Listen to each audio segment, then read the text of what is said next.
Alam nyo ba guys kung bakit the best president si BBM? Baka hindi ninyo alam.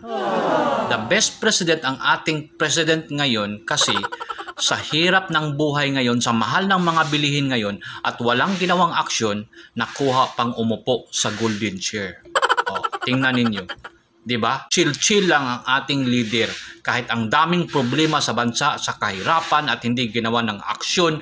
Lahat ng mga kahirapan ngayon, lahat ng mga presyo na nagtataasan at walang ginawang aksyon. Mabuti pa nga si Digong, kakaupo pa lang 3 months after his proclamation, nababa agad yung presyo ng mga bigas. Naging 30, naging 40. Pero ang ating the best president, wala siyang ginawa kung hindi umupo lang sa golden chair at feeling hari lang. Yon ang napakaganda, yon ang pinaka-the best na president sa buong mundo. No? Despite na naghihirap yung bansa natin, naghihirap yung mga Pilipino sa sobrang mahal at namamatay na sa gutom sa sobrang mahal na mga bilihin at wala lang ginawang aksyon. Kalma lang ang ating Pangulo at umupo lang doon sa gintong lingkuranan.